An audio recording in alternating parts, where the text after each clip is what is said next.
When did it all go wrong? Why did Arabs and Jews start hating each other? Is it because of Judaism? Is it because of Islam? Is it about oil, money? Unlikely, as for over 1,300 years, since the very beginning of Islam, Jews and Muslims lived together in an unprecedented religious and cultural harmony in Palestine, North Africa, and Spain.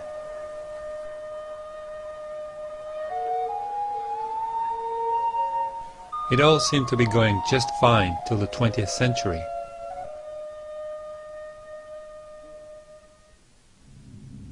But then something happened.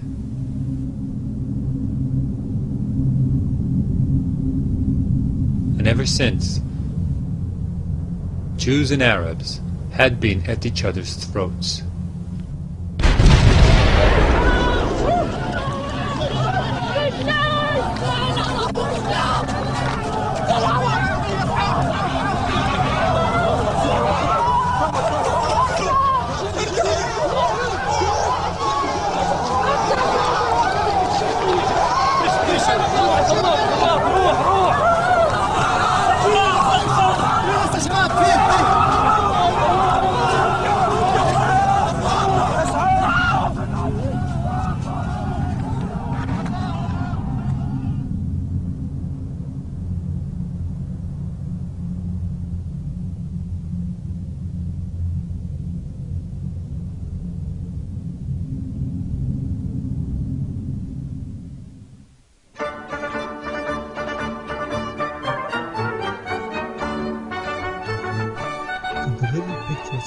Basel, in Switzerland, have possibly something to do with how it all went wrong. Basel was the setting for the first Zionist convention in 1897. Zionism was a national Jewish revival movement that sought to unite all Jews in a national homeland. They just weren't sure where that homeland was. Up until 1897, there were all kinds of crazy ideas thrown into the air, like Uganda, Alaska, Madagascar, and other less exotic destinations. In Basel, however, the Zionist movement decided on an ideal and historically relevant location: Palestine. But what if the people who were already living in Palestine didn't want to have a national Jewish home set up in their country? The Zionists had some clear ideas about that problem from the very beginning. Theodor Herzl, considered to be the founder of Zionism, wrote in 1895, "We shall try to spirit away the penniless population across the border."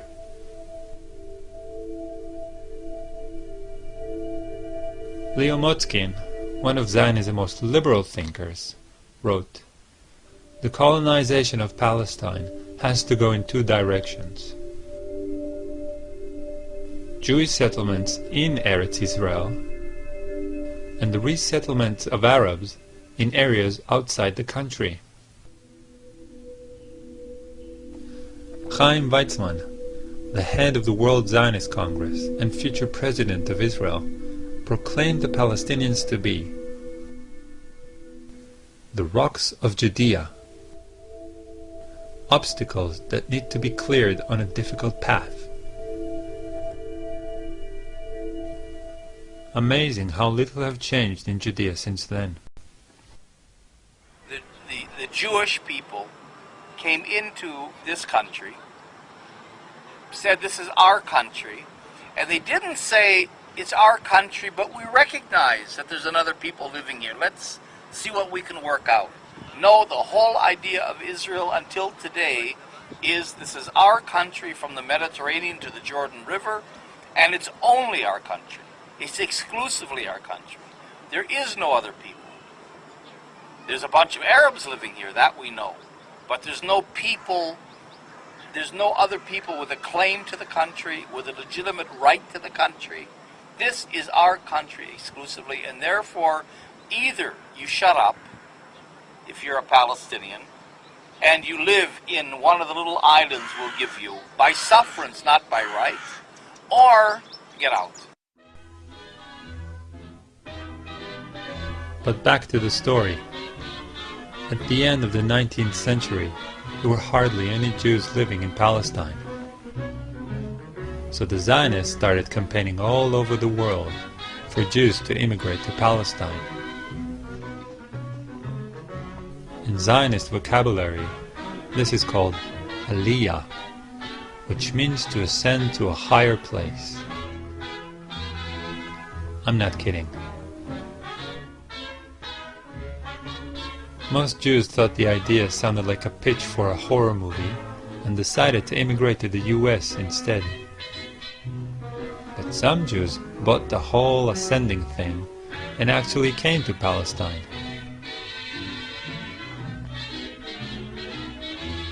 The Zionists also launched Operation Buy a State. They went and bought all the land they could from Palestinian absentee landlords. Once the land was theirs, they threw out all the Palestinians that were living on it. The Zionists called this process Judifying the land and land redemption. Terms that, surprise, surprise, are still being used in current Israel regarding government policies.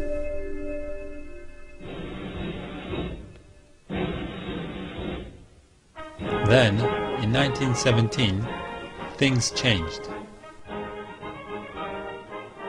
The British conquered Palestine from the Turks. They legalized the Jewish national home idea with the Balfour Declaration in the same year. Palestine became a special case because the British violated the provisions of the Mandate for Palestine, because they put the Balfour Declaration into the Palestine Mandate. You say, what did this mean? It meant that for Palestine, the wishes of the inhabitants, 90% Arab, would not be listened to, and they would not be developed for independence. It would be Jews, once they came in through immigration, you see, they would be allowed to develop. And so it's really with the Palestinian Mandate and the violation of the mandatory provisions to give the Zionists the right to create a majority of Jews to create a Palestinian state, that the real Palestinian-Zionist conflict begins, with very few illusions on both sides. The Palestinians launched two popular uprisings against the Jews and the British blatant pro-Zionist policies. The first took place in 1929 and claimed hundreds of Palestinians and Jewish lives. The second, in 1936, was practically a small-scale war between the Palestinians and the British, who were also aided by the Zionists. It lasted for 3 years, and in the end, approximately 5,000 Palestinians died. The British also exiled the Palestinians' leadership and dismantled all Palestinians' paramilitary units. The Palestinians were left defenseless and leaderless. Most of the Israeli commanders have studied the British reaction to the Palestinian revolt in 1936 and 1939, which became the manual book of what to do to the Palestinians in case of resistance. In fact, most of the atrocities you read about, and I'm sure most of you in this place know about it, most of the atrocities that you enlist as severe violations of human rights and civil rights in Palestine today. Most of these violations were invented not by a Jewish Zionist mind, but by British mandatory authorities in the war against the Palestinians between 1936 to 1939. Examples: the idea that you demolish houses of people is a British invention. The idea that in order to make a search memorable to people, you destroy a house and then you move to the other house, and then to the other house, and then to the other house, was an invention by British officers on the ground. The idea that you shoot people without warning them, or you arrest them without trial, it's all from the reservoir of the mandatory anti-Arab measures in 1936 to 1939. But of course the Israelis added their own brutal and callous ideas as the occupation continued. Then, in the 1940s, the cards turned. Following a string of British pro-Palestinian policies, the Zionists launched terrorist attacks on British personnel and facilities. Violence continues to rule in Palestine. British soldiers seek bodies in the Department of Labor building at Chechnik, where a few minutes before, a blast had partially wrecked the edifice. 3 policemen were blown to bits when they tried to remove an explosive-laden truck. Shaky walls are torn down.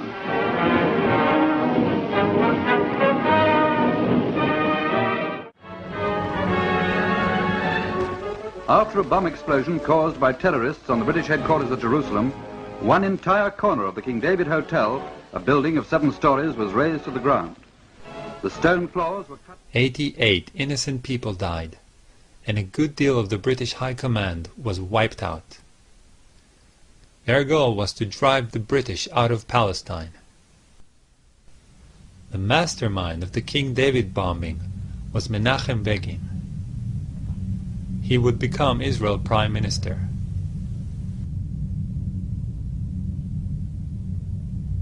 His accomplice, Yitzhak Shamir, would also later become Prime Minister. The pattern of terrorists, or, in other words, brutal military leaders transforming into top politicians, is very common in Israeli politics.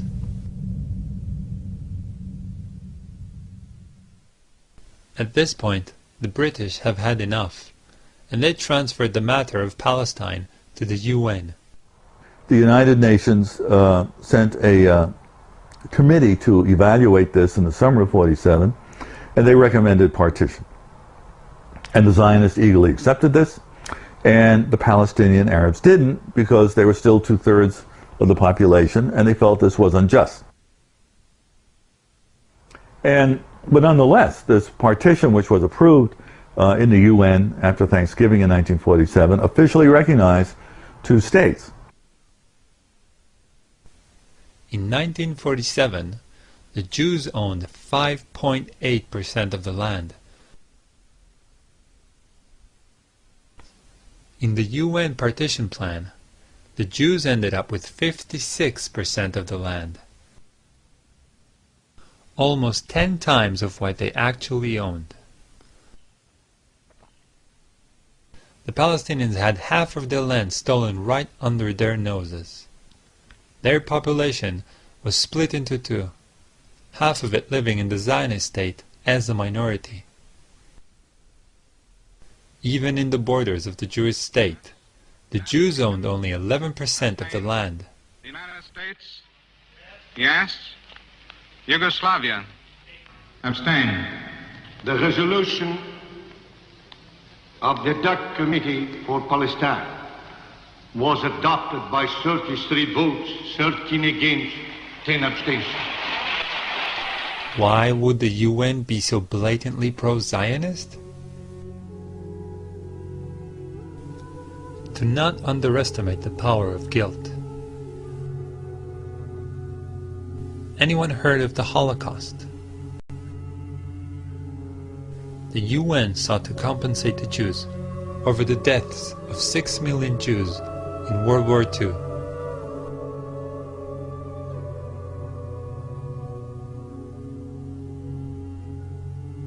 murdered by the Germans.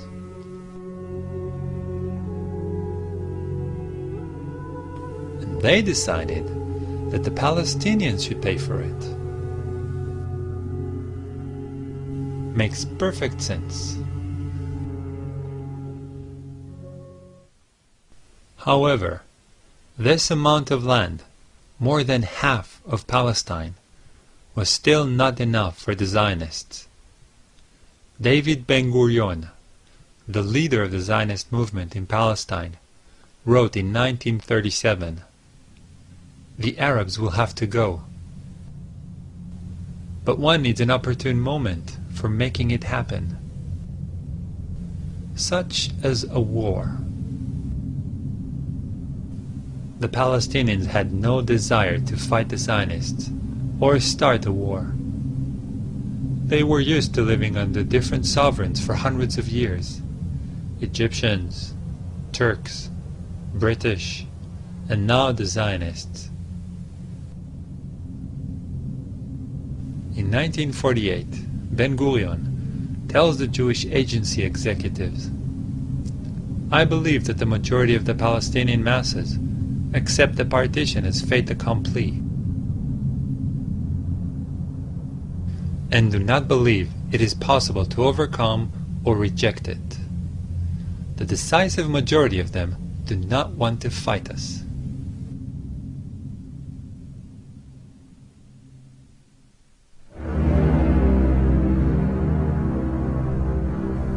Towards the end of 1947, the Zionist leadership came together and drew Plan Dalet.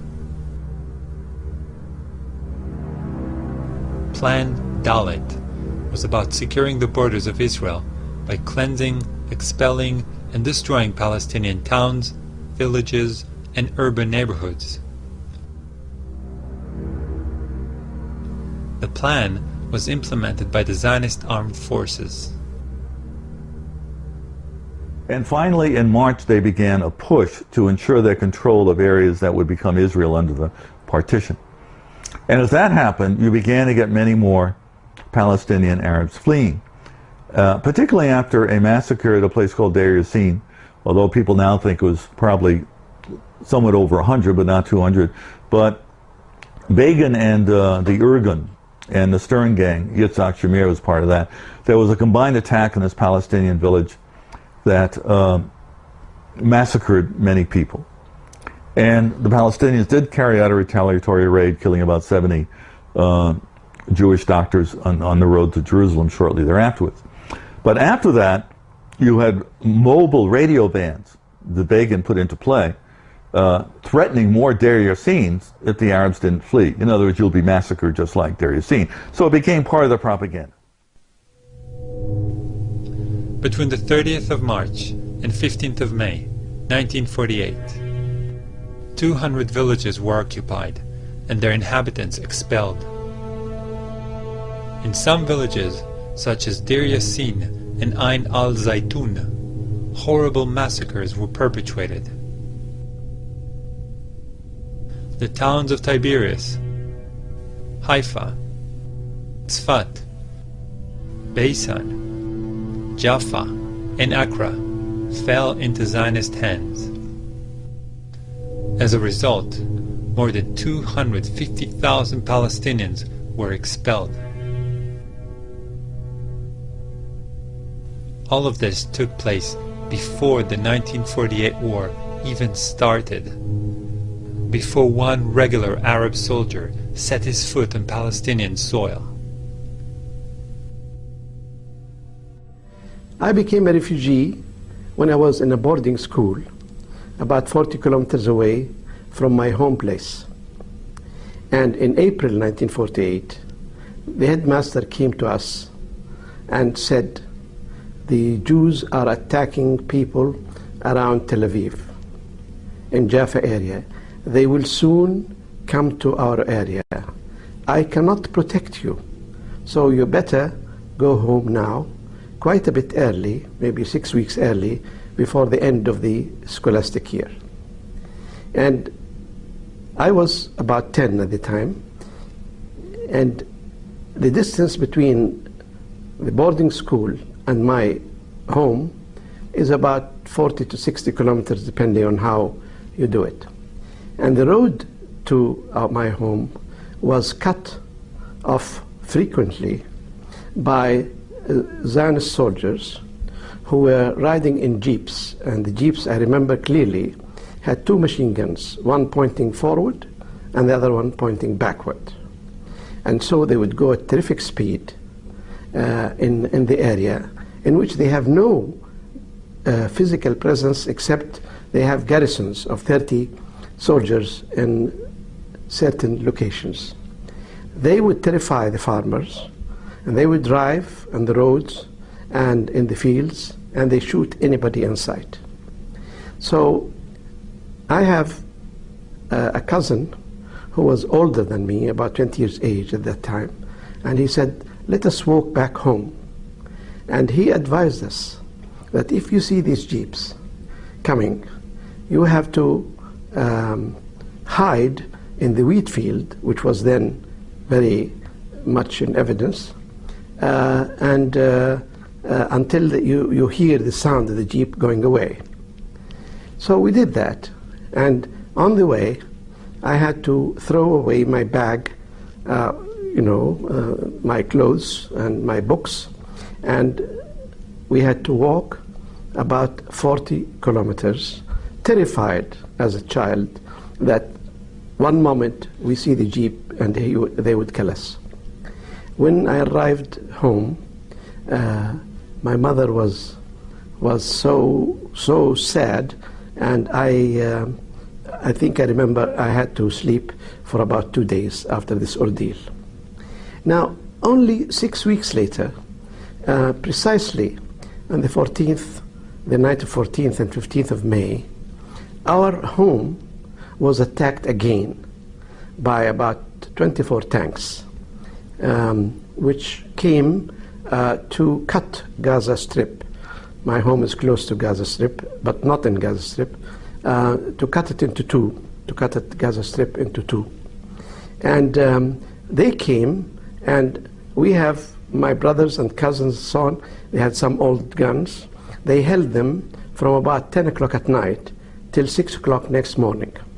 But finally, of course, they could not continue to resist, and the Zionists came and they blew up our homes and burned them. They also blew up the school which my father built in 1920. It's a primary school, which was our pride, because my father built that school at his expense in 1920 when he had no children. They also blew what's called bayara, which is a well, with motorized well, from which we drink, and also we water our gardens and plantations.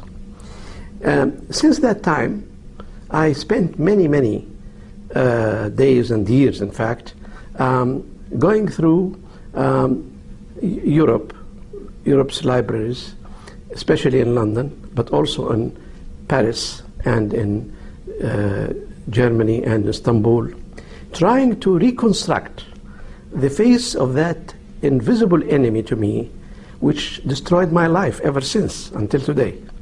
What did we do to them? I never saw a Jew in my life. I never saw, of course, a Zionist soldier in my life. And I had to construct even not only who they were, but the names of the officers who destroyed my life. It is important to note that during that time, the British had almost 70,000 troops in Palestine. Their mandate, which lasted until the 15th of May, 1948, was to maintain law and order and to protect civilians. They failed miserably in that obligation.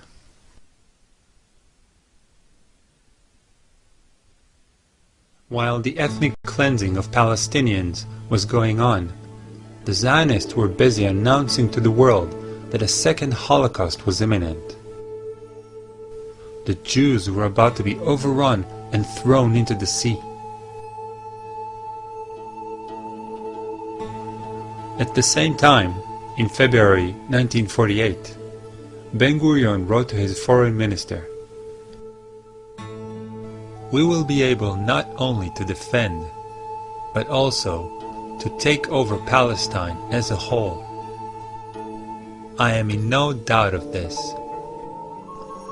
We can face all the Arab forces." Confident of their victory, the Zionists declared independence on the 14th of May, 1948.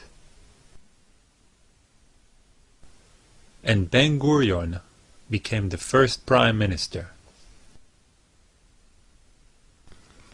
On the 15th of May, 1948, 7 Arab countries declared war on Israel and invaded Palestine. In a joint public statement, they explained their reasons.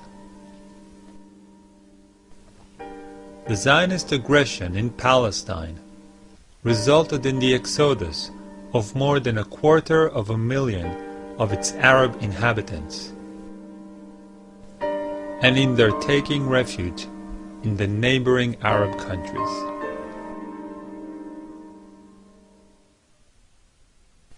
In the beginning of the 1948 war, the Arab forces amounted to approximately 22,000 fighters. The Zionists had 40,000 soldiers. The Jordanians had an army that would have evened the odds. However, King Abdullah decided to sit this one out. Instead, he defended only the bits he wanted to attach to Jordan: Jerusalem and the West Bank.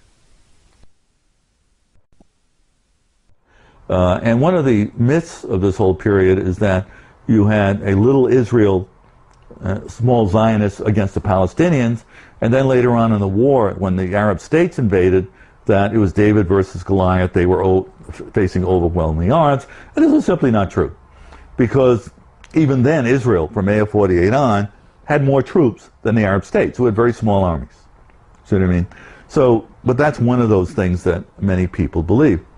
When you had the Arab state invasion, Egypt, Syria, you had Iraqi troops, you had some Saudi, the Lebanese did very little, and you had the Transjordanians. This will become Jordan, which includes the West Bank after 1948.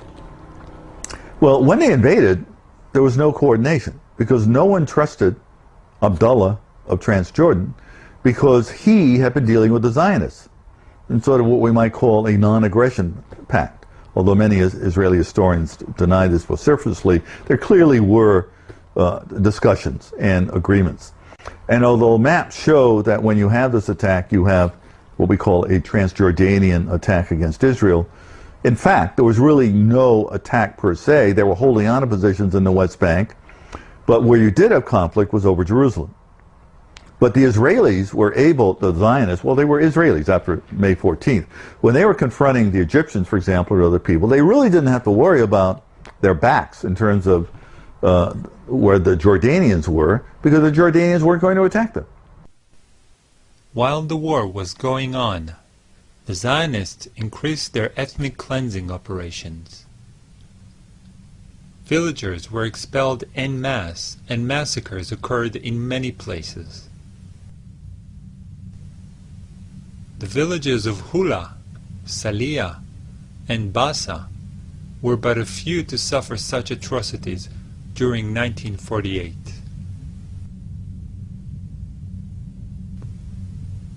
Once Zionist troops occupied a village that resisted them, they would round up all the men according to lists the intelligence officers would provide. On the whim of the local commander, they would either shoot them or march them away.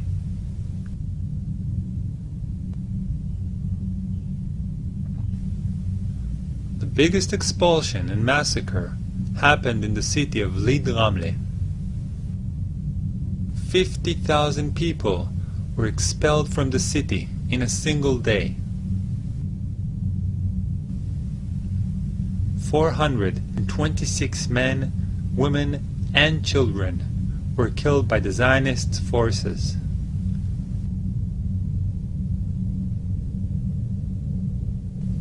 The general in charge of the occupation and expulsion of Lead Ramle was Yitzhak Rabin, who would later become Israel Prime Minister, serving 2 terms.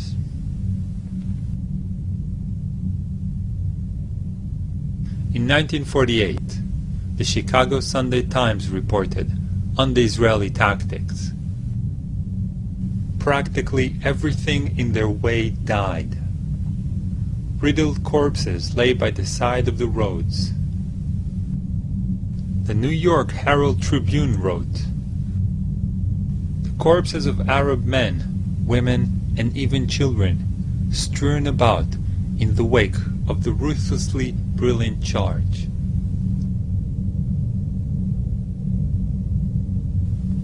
The London Economist reported, "The Arab refugees were systematically stripped of all of their belongings. Then, they were sent on their trek to the frontier."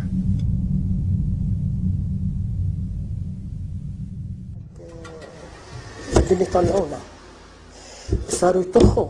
نحن آخر إشي طلعنا على الأرض، قعدنا برا وشتاء بتشارين.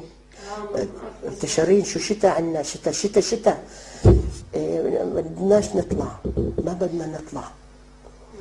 اجوا الجيش صفونا، انا بحكي عن بيت اهلي يعني، صفونا كلياتنا هيك وبدهم يرجعون. صرخت لهم امي، قالت لكم دخلكم، نحن بنطلع بنقعد بالشتاء برا وما تقتلوش. فاتوا على البلد، هاجموها اخر هجوم، لاقوا غير الختياريات ما كانوش كم وحده، لسه متخبيات بالبلد، محل هيك تبان هذا بحطوا فيه تبن للبقر بخزنوا، لسه متخبي هو مع الختياريات. ولد عمره 16 سنة، ياسر علوطي اسمه، كانت دارهن هون عند حارة المنزول. لسه اطلعوا معهن مع النسوان، طلعوهن لما استهدوا عليهن، طلعوهن هن ماخذينه لغاد شوي طاخينه. كيف كانت البلد لما رجعتي؟ متذكري كانت فاضي؟ شو وهري، شو فاضي.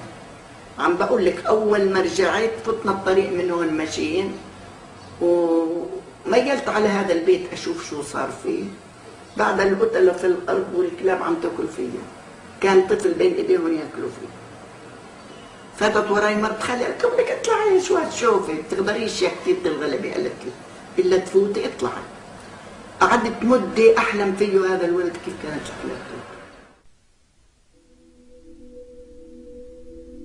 The Arab armies succeeded in occupying several remote Jewish settlements for a few days. They also successfully attacked army convoys. But the final victory, unsurprisingly, belonged to the Zionists. They conquered 80% of Palestine, destroyed 531 villages, 11 urban neighborhoods and towns. Approximately 750,000 Palestinians were ethnically cleansed and were forced to leave everything behind as they fled for their lives.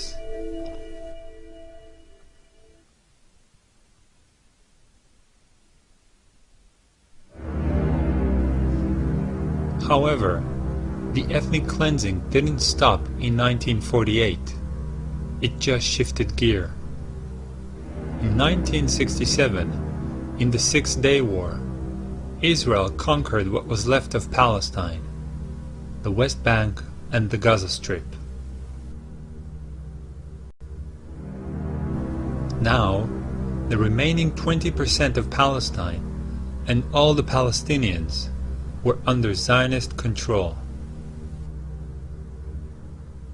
So it was really the whole spectrum of Zionist views from left to right were represented in the government that made the most important decision on the future of the West Bank and the Gaza Strip on the 19th of June 1967.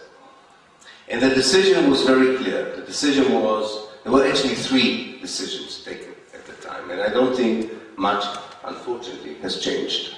The first decision was that unlike 1948, the Israeli government cannot decide on the mass expulsion of the Palestinians from the West Bank and the Gaza Strip. It was, for me, looking at that document, a reaffirmation, if I needed one, that the Israeli political elite was aware of the ethnic cleansing it committed in 1948. So in 1967, they said very loud and clear, we cannot do what we did in 1948. They say it very clearly in their documents. So they can't expel. Not that it prevented them from expelling hundreds of thousands of Palestinians from the West Bank in particular, but also from the Gaza Strip. But this was not similar to the ethnic cleansing of 1948 because it was not a systematic mass expulsion of the people from their country. It was expulsion of locations according to different strategic considerations of the Israeli army that wanted to downsize the number of Palestinians under Israeli control. So the first decision was not to continue the ethnic cleansing of Palestine in the same way that it was committed in 1948. The second decision was that unlike the Sinai Peninsula and the Golan Heights, which the Israelis occupied in 1967 as well, unlike those two territories, which the Israeli government at the time recognized as belonging respectively to Egypt and Syria, the West Bank and the Gaza Strip were part of Israel forever. To keep the territories as part of Israel without expelling the people. And that, of course, led to the third decision. If you keep the territories and you don't expel the people, what do you do with the people? Do you turn them into Israeli citizens? Do you annex officially the territories to Israel? And the third decision was to create what, and this is my words, not their words, but to create a mega prison. To create an amazing human invention that only the Zionist ideology could produce. The idea that you can lock at the time 1.5 million, now double the number of 1.5 million, that you can lock them in a regime that is similar to the concept of a prison, with all kinds of variations on the prison concept. It can be an open prison if the inmates behave themselves. They can even go and work outside, provided they come back to be in the prison at the end of the day. They can have autonomy in the prison. They can run their life as they wish, provided they accept the concept. Should they resist, the Israeli government would move quickly into a high security prison with all the punitive measures that harsh wardens would take against inmates in such a situation. Under the army's protection, and with the government's aid, Israeli settlements were erected in the West Bank and Gaza Strip. Today, they cut through the Palestinian land and keep spreading. Some of them, like Ariel and Ma'ale Adumim, are already considered to be cities.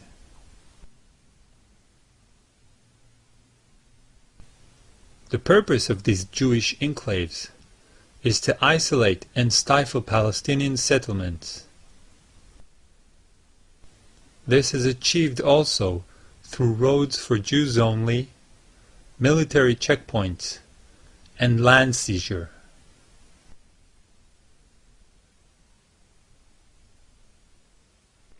But we want a Palestinian state, the Bantustan, because we have to relieve ourselves of the Palestinian population, but it can't be a viable state. You see? And that's where the Bantustan idea comes in. So there are 4 elements on the ground that have created that Bantustan. And if you look at a map, we even have maps that show almost exactly the borders of this emerging Bantustan. One are areas A and B. the areas that were reserved for Palestinians during Oslo, the Oslo peace process. And that locks the Palestinians into these islands already on about 42% of the West Bank. Then, in addition to creating the contours of the state by areas A and B, Israel has created massive settlement blocks.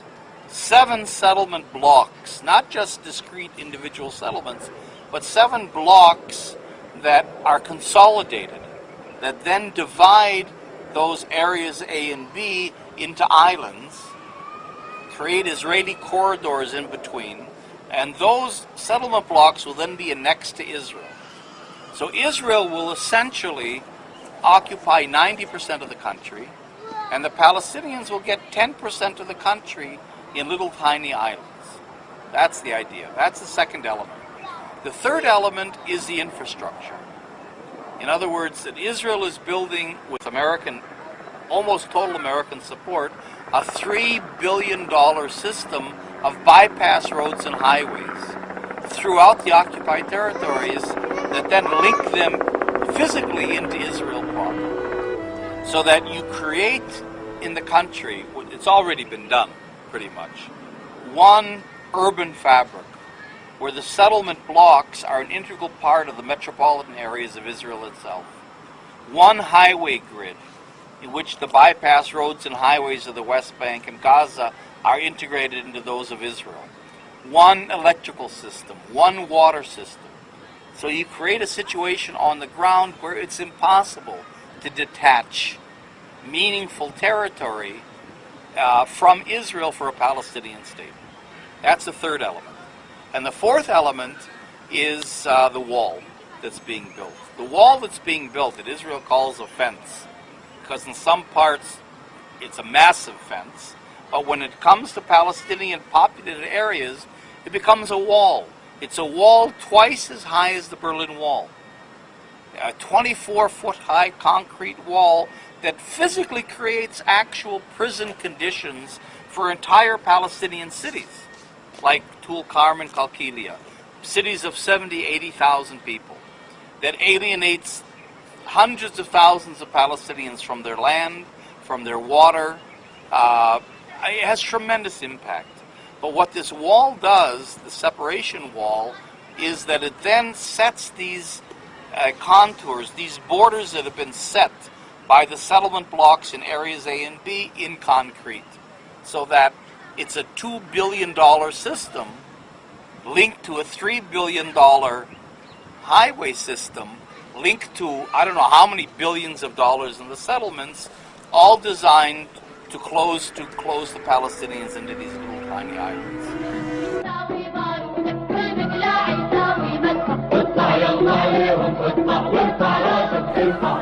The Palestinians rose up against the Israeli oppression in 2 popular uprisings, or intifadas.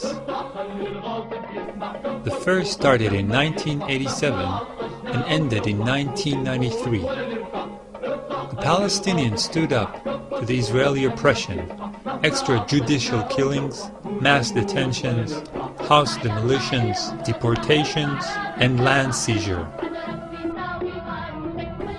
But they were no match for the well-equipped Israeli army. Over 1,100 Palestinians died during the uprising, and many more were imprisoned or expelled. The first intifada was put down by the Israeli government with so much brutality that the UN condemned Israel for violating the Geneva Conventions. The intifada succeeded, however, in bringing the Palestinian case to the attention of the world. It also heralded the schizophrenic path that the Palestinian resistance would take from now on. While peaceful, non-violent demonstrations were conducted, suicide bombers entered Israel and blew up buses packed with people.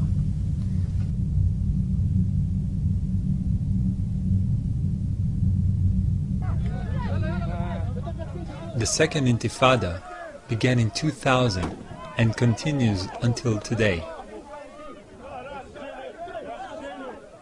So far, it has claimed the lives of over 5,300 Palestinians and over 1,000 Israelis. While it was raging, the only true democratic elections in the whole Arab world took place in the West Bank and Gaza. الحكومة الفلسطينية العاشرة برئاسة رئيس الوزراء الفلسطيني المكلف الأخ إسماعيل هنية قد منحت الثقة بالأغلبية المطلقة لأعضاء المجلس التشريعي.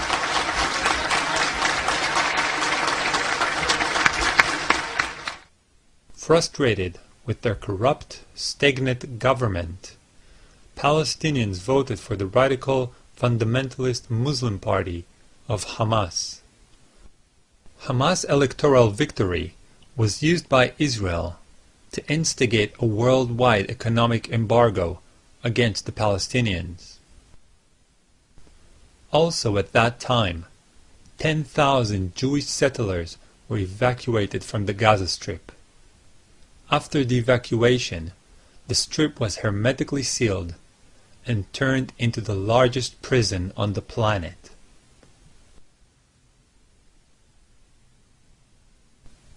Israel controls all sea, land, and air access to Gaza. It regularly cuts off all food, water, and power supply to the strip in order to punish the population for their defiance. In response to bombing by F-16 jets and Apache helicopter gunships targeted assassinations, Palestinians fire homemade rockets at Israeli settlements. The political and military elite of Israel, since 1967 until 2008, has stuck to the same strategic decision about the occupied territories. That this area cannot be annexed to Israel as long as it has a large Palestinian population in it. This hasn't changed. This is still what Israel is all about when it comes to these two parts of Palestine, the West Bank and the Gaza Strip. Secondly, that the Palestinians can at best have an open prison concept that would even be called a state, that's okay, as long as they accept a total Israeli control of their life through a bureaucracy that runs every aspect of their being and existence, where the main coin or the main trading card is collaboration with the bureaucracy in return for opening a kiosk, a business, going to university, being appointed as a teacher, going abroad, moving from one village to the other. This is the main formula. But it was decided upon in 1967. Not contrary to what we hear today, that these are all Israeli measures that are countering Palestinian terrorist attacks or violence. It's quite amazing how the history documents show that all these supposedly retaliatory Israeli actions were Israeli decisions against which the Palestinians retaliated. Not the other way around, including the wall. The wall was already decided upon in 1967. It was not. The wall was not built as a reaction to the suicide bombs. The wall was a natural consequence of the mega prison. Once it was clear that the Palestinians, by and large, are not happy with the mega prison. Or they took them 20 years to show it. Doesn't matter. But it was very clear. So, in this respect, this is the second thing, is that the Israeli policy is about maintaining, perfecting the mega prison. And the inevitable happened. It really looks like a prison. It didn't look like a prison in 1967. It looks like a prison. The bureaucracy became real prison wardens. They were not to begin with. And finally, and with this I would end, the greatest, maybe, Israeli success, which I hope this meeting and others would prove that this is a failure, but it is not yet a failure. The greatest success is that 41 years onwards, these Israeli policies are not known. Definitely the fact that they were taken in 1967 and hasn't changed is not known. And that the Israeli, very simplistic demand, not very sophisticated, very transparent lies about what they are doing, that any intelligent person could easily decipher and expose for what they are still being repeated by the mainstream media in the West, including The Guardian, by all the mainstream television networks, including the BBC and ITV and Sky News and what have you, and is accepted by all the political elites of the West, including, of course, the British government. Today, Israel continues to steal Palestinian land in order to build more and more settlements. The security wall that Israel erected is instrumental in this, as it encloses a large portion of the West Bank's most fertile land.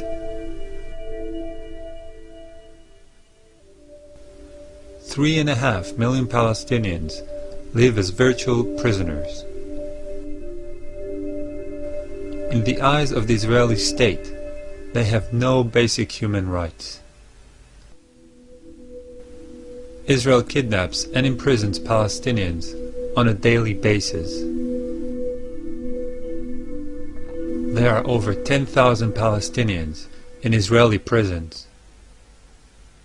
Men, women, and children are killed almost daily for opposing the occupation.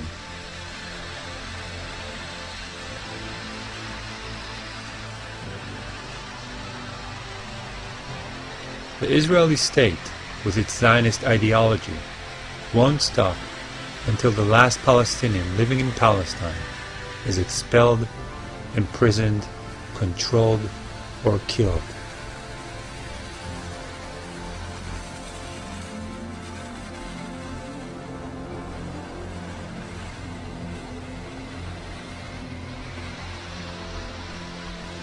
The Palestinians who live in Israel are treated as second-class citizens.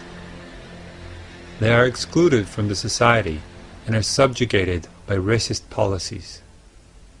Now we're starting to see the settlement. This is the beginning of the settlement to be. They gave it in the name of Kidmat Zion, which is a very religious name. And it is to absorb around 250 housing units, which means nothing less than 15,000 new settlers. The settlers who moved here are members of the fanatic ideological settlement movement called Gush Imunim. So those are the new neighbors that we have, the fanatic ideological settlers. And you can see that they have not just the army to protect them and to enslave them, but also they have special guarding agents that are sitting on top of their house. So we see that sometimes when the women are getting down to throw the garbage, she has a bodyguard in front and a bodyguard behind. When the women and their children are moving out of the neighborhood, there is a bodyguard car in front and a bodyguard out behind. And those bodyguards, by the way, are not paid by the government. They are paid by my taxes as a taxpayer, because these are private security companies that are, paid by my taxes for special requests based on security needs. And of course the security needs are not to protect me as a taxpayer, but to protect the illegal settlers that are moving on my land against my will. And that's the controversial reality that we here live in. Because these are not only the lands that were confiscated. Behind the mountain you have a vast majority of lands that are owned by Abu Dis overnight were announced as confiscated areas for security reasons, and they won't allow me to move around because at one point I'm sure the security will follow me. But I wish I could take you, like you see the wall zigzagging in and out. Palestinians out, Israelis and empty land in order to grab all that empty lands for the expansion of a settlement to be. Now the bigger picture of Jerusalem that the Israeli municipality is not even hiding is the issue of metropolitan Jerusalem, the master plan 2020 for the metropolitan of Jerusalem, where if you follow the route of the wall, it is bringing Palestinian neighborhoods out and bringing illegal Israeli settlements in to the metropolitan of Jerusalem. For example, Abu Dis, you see how Abu Dis is adjacent to Jerusalem. It's like within walking distance, 5 minutes walking distance, you're in Jerusalem. This is Jerusalem. Internationally, historically, this is Jerusalem. But Abu Dis, with its population, concentrated Palestinian population, is out of the master plan for Jerusalem, whereas Ma'ale Adumim settlement that is built on Abu Dis land, like 5 kilometers from here, is into the master plan of Jerusalem because of their Jewish majority or their Jewish existence. The same thing for Bethlehem area. Bethlehem, the city of Jesus, is out of Jerusalem, metropolitan, although it's 12 kilometers drive. It's like 12 minutes drive literally between center Jerusalem and center Bethlehem. But because it's concentrated Palestinian area, it is out of the metropolitan of Jerusalem. But Gush Etzion blocks, settlement blocks that are 20 kilometers away from Jerusalem are within the metropolitan of Jerusalem because of their Jewish population. So the metropolitan of Jerusalem is so clear, racist, apartheid, whatever you want to call it. Jews in, Palestinians out. So this is the bigger picture, and the internal picture is with the Israeli Jewish fanatics that we have to deal in. So you have fanatics on the ground, you have fanatics at decision-making level. You tell me what is the way out. Generally, the Palestinian opposition takes the form of peaceful, non-violent protests, like in the village of Bilin and Nialin. But from time to time, it also takes the form of suicide attacks, when desperate young men, feeling they have nothing to live for, explode themselves in Israeli cities.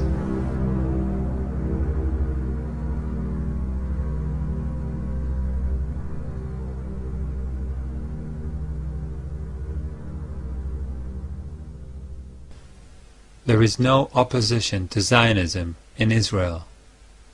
There are only small, insignificant groups that remain almost invisible and ignored in Israeli society.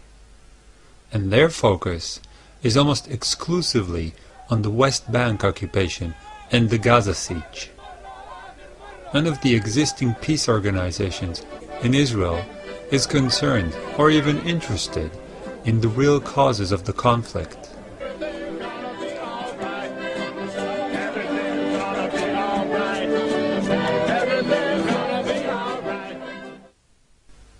One of the biggest opposition groups comprises of some 50 anarchists, most of them still in high school. They joined peaceful Palestinian demonstrations in West Bank villages and end up playing cat and mouse with the soldiers pursuing them through the hills.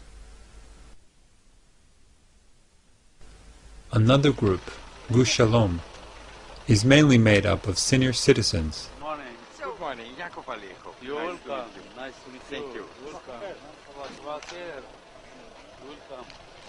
Just like Combatants for Peace and a few other tiny groups. Gush Shalom is not against Zionist policies as a whole. It only specifically protests against the occupation of the West Bank and the Gaza siege.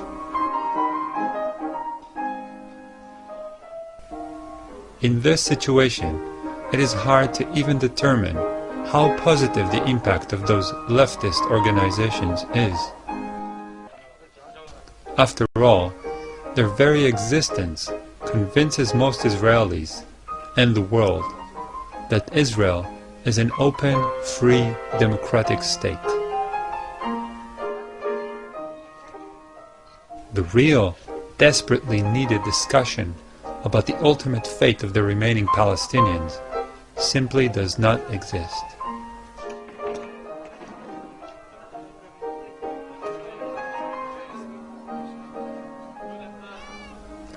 All the parties in the Israeli parliament, from right to left, are Zionist. In Israeli society, and increasingly in the outside world, it is only permissible to question the occupation of the West Bank and the Gaza siege. Anyone who questions the occupation of Palestine and the catastrophe Zionism brought on Palestinians is ostracized, silenced, called an anti-Semite, or, in case of a Jew, a self-hating Jew.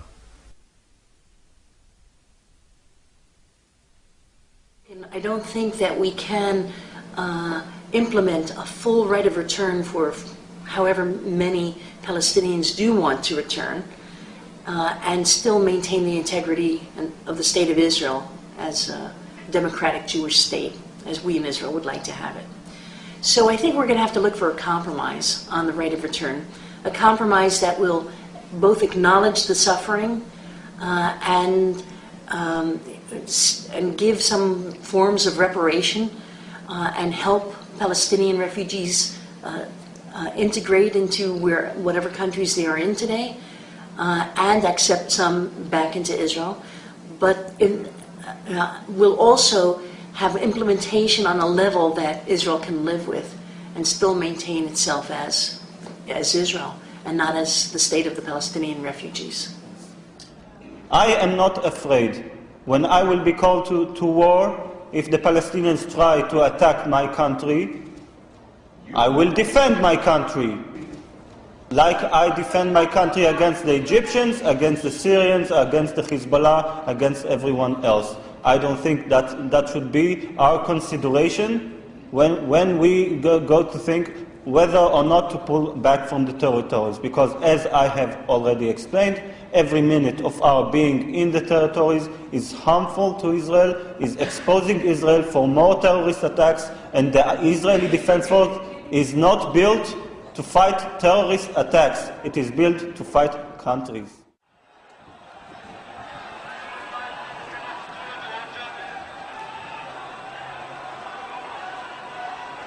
Activist groups everywhere, of all faiths and none, who campaign for justice and peace, need to ask themselves some uncomfortable questions about how effective really they have been, and more to the point, what they must do to be more effective.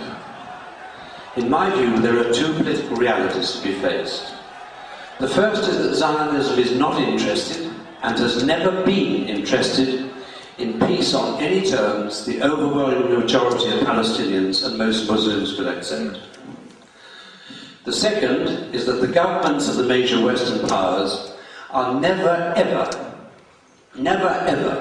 going to use the leverage they have to call and hold the Zionist state to account for its crimes unless they are pushed to do so by informed public opinion, by manifestations of democracy in action. Now, as I said on this very platform in November 2006, and I think it bears repeating, the problem throughout the mainly Gentile Judeo-Christian world is that the citizens of nations, generally speaking, are too uninformed to do the pushing. In fact, they are not only underinformed, they are misinformed, conditioned, one could even say brainwashed, to accept a version of history, as Moshe mentioned, which is simply not true. And this has happened in large part because the mainstream media, like almost all politicians, is terrified of offending Zionism. Now it follows that if governments are to be pushed to do what is necessary to bring the conflict in and over Palestine to an end, if, in other words, the citizens of nations are to be empowered to take part in informed and honest debate, to make democracy work for justice and peace, it follows, I believe, that there is an absolute first requirement, and that is the liberation of the citizens of the Western nations. Liberation from the tyranny of Zionism's propaganda lies, upon which the first draft of Judeo-Christian history is constructed. The good news is that the tools to make this liberation possible are now available. They are books which expose Zionism's version of history for the propaganda nonsense it is. The core essence of this nonsense is that there was no ethnic cleansing of Palestine, that poor little Israel has lived in danger of annihilation and driving into the sea of its Jews, and that Israel had no partners, Palestinian or Arab, for peace. Israel's existence has never ever been in danger from any combination of Arab military force, and that Zionism's assertion to the contrary was the cover which allowed Israel to get away where it mattered most with presenting its aggression of self-defense, and itself was the victim when actually it was and is the oppressor. In terms of racism, there is no difference between apartheid South Africa and Zionist Israel. The Zionists, however, have the biggest weapon that was not available to South Africa apartheid.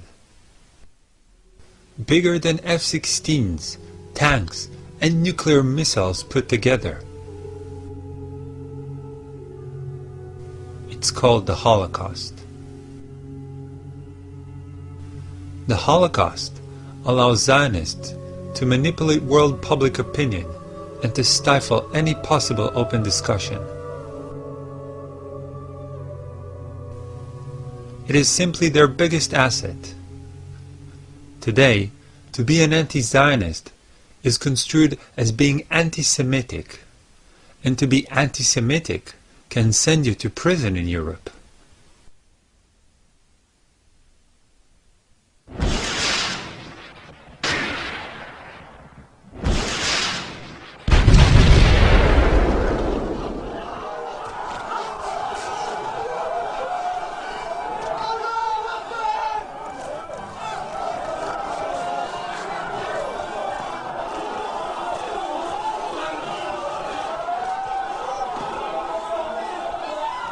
All this is happening before our eyes, and yet Israel gets away with it. How could that be? South Africa didn't get away with it. You know, everybody's criticizing China for its oppression. How does Israel get away with it? And that's one of the real problems that we have. One reason is, of course, is because of the media that tries to be even-handed or pro-Israeli.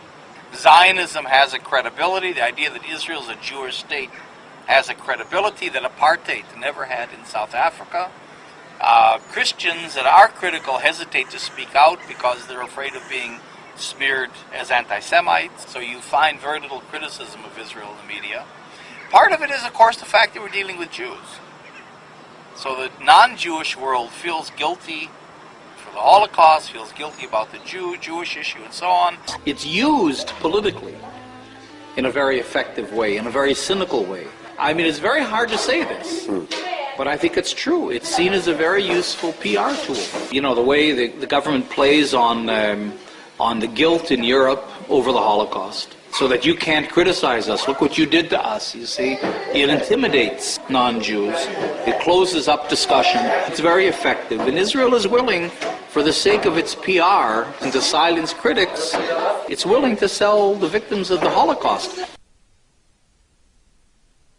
Israel is willing, for the sake of its PR and to silence critics, it's willing to sell the victims of the Holocaust. It's willing to sell the victims of the Holocaust.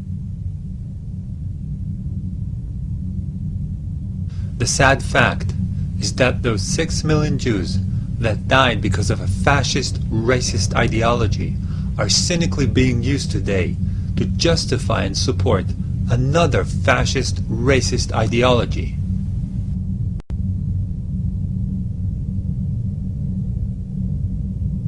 As most of my family, on both sides, were amongst the victims of the Holocaust, I withdraw my permission from Israeli government and Zionists worldwide to use their death in such a hideous way.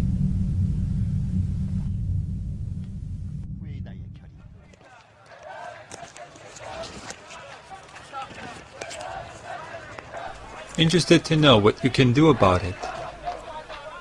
Insist that your government challenges Israel and its racist, fascist ideology of Zionism. I made this documentary so none can say in the future, "We didn't know." Now you know, so you can act.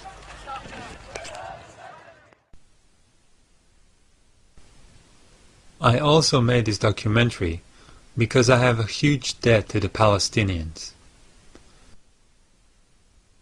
One part of the debt is simply growing up in Israel.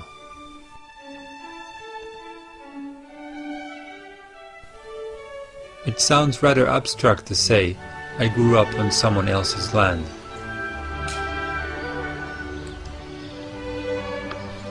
It is more to the point to say that I grew up in a block of flats in a suburb built on once beautiful olive and orange groves.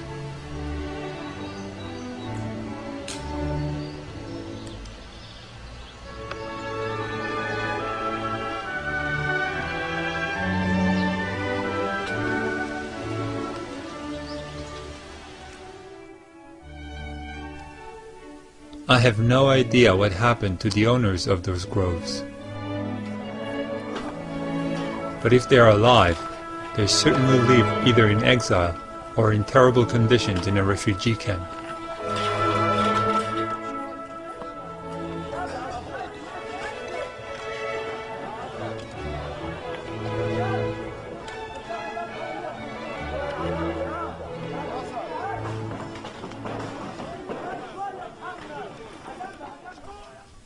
Another part of my debt is taking an active part in the occupation as a paratrooper and reserve soldier.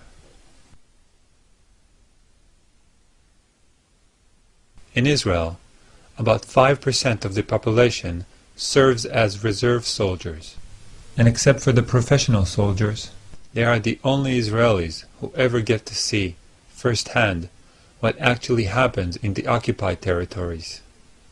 The rest of the Israelis see only army-controlled glimpses on television.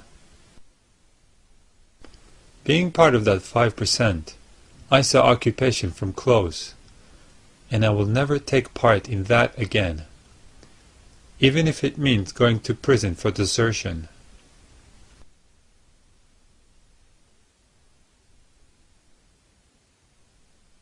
Zionism's main defense is not money, is not military might, but a wall of propaganda lies.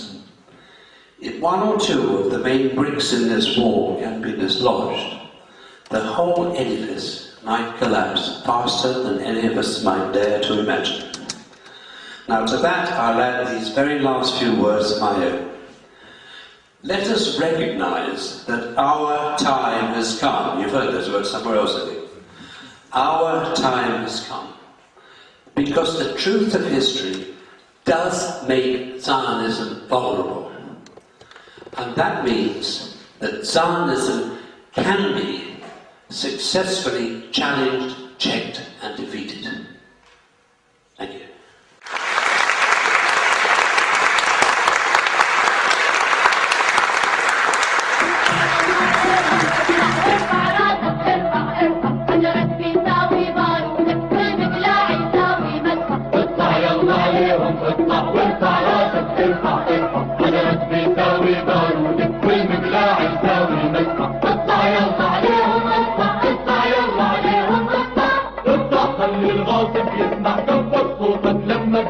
مهما عطشنا او جوع موت نموت ولا نرجع اطلع خلي الغاصب يسمع كبر صوتك لما بيسمع مهما عطشنا او جوع موت نموت ولا نرجع اطلع يلا عليهم اطلع وارفع راسك ارفع انا ربي ناوي بارودك والمقلاع يساوي منك اطلع يلا عليهم اطلع وارفع راسك ارفع انا ربي